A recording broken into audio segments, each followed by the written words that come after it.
Happy Tuesday, everyone.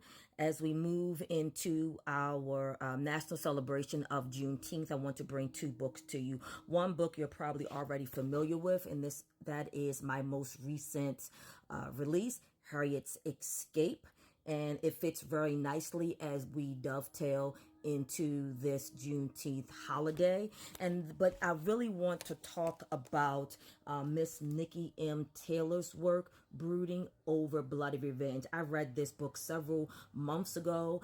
I believe I probably finished it before I finished writing Harriet's Escape. And while it isn't the foundational reference that I used, I definitely took one of my scenes from this book as far as one of the many stories that was relayed by Miss Taylor. Miss Taylor is also from Howard. I'm also an alum of Howard.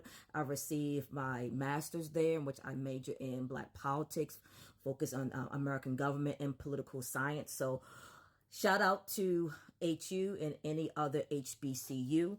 But I wanted to talk about this book. It is a really quick, powerful, informative, but also really painful read just because of the nature of it. And what she does in this book is peel back the layers of the truth behind enslaved Black women and their use of violence as a form of resistance or as a form of Black feminism of justice, in which that's what Miss Taylor refers to it as. I'm just going to read you a little bit from her book here. She says, "My argument is simple.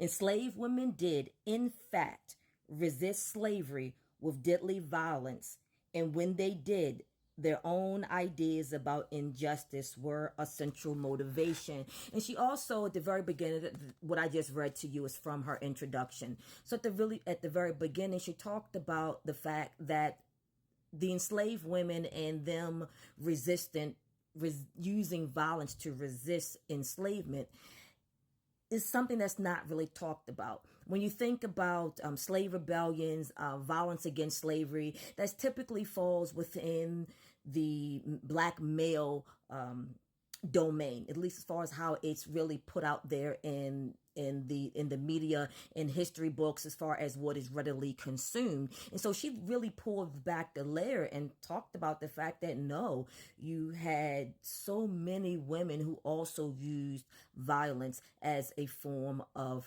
resistance, as a form of trying to strike out and maybe achieve some type of justice.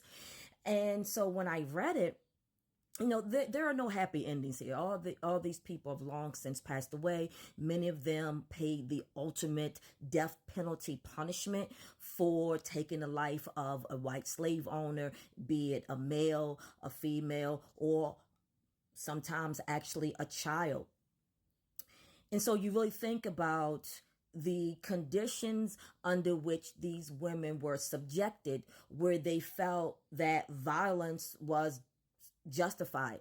They felt that they only had their acts of bloody vengeance as a way of defending themselves, as a way of punishing people who would never be punished if just left to their own devices, because the system of enslavement, the system of just total disrespect for the physical, mental, and bodily sanctity of the Black body just wasn't there. No one cared about it.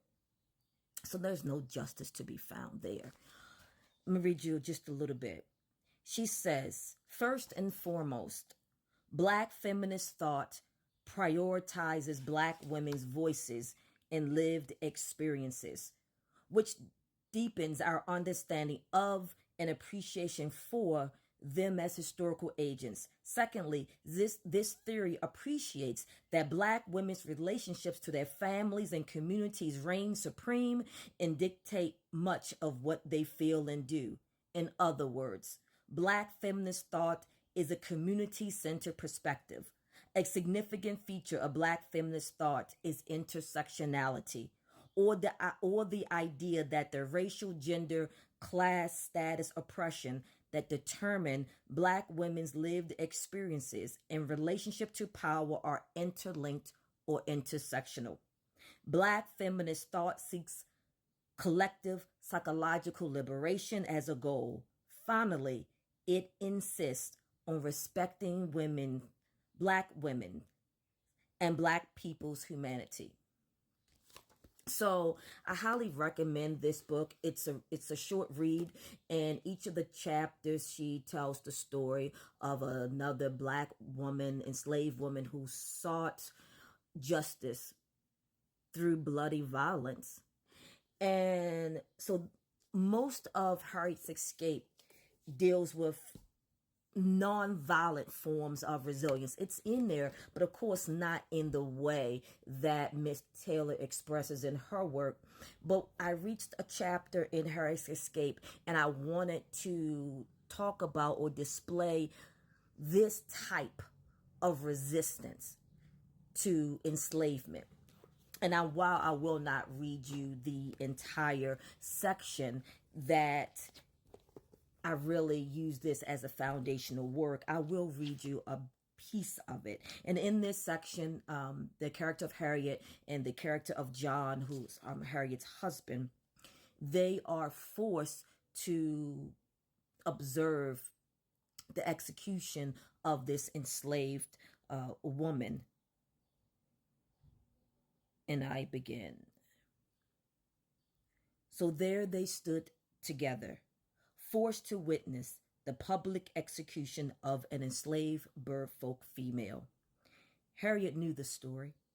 She'd heard tales of the reported crime and eventual confession after the accused woman had been dragged off to the town's prison.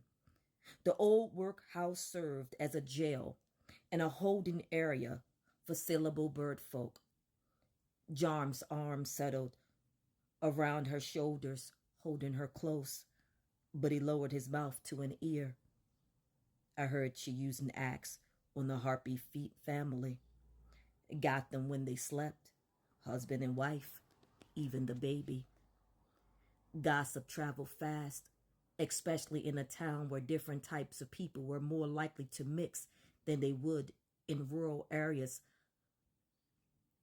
The wife got it the worst. Her head was nearly cut off. Harriet closed her eyes, not because John's retelling matched what she overheard everyone else around them say, but with less graphic details, but because she understood all too well why the convicted woman had committed the foul deed. So again, as we move into Juneteenth tomorrow, and we think about the significance of that day, of that time, please be mindful of everything that African Americans have endured and continue to face and deal with. And these are things that we cannot forget. And so while, not every fantasy author or paranormal romance author takes the approach that I do, far as how I choose to write my stories, I choose my topics very deliberately, and I choose them because these are things that matter to me. I think they are what matters to some other people. And so again, celebrate Juneteenth, do it with honor, but understand that, Black history is every day. And we should celebrate it as such. We should honor that and hold ourselves and hold other people accountable the way that Harriet Tubman did, the way, that these women really tried to do. So, we need to really step in before people feel as if violence is the only way in which they can handle a situation, the only way in which they can find justice. Until next time.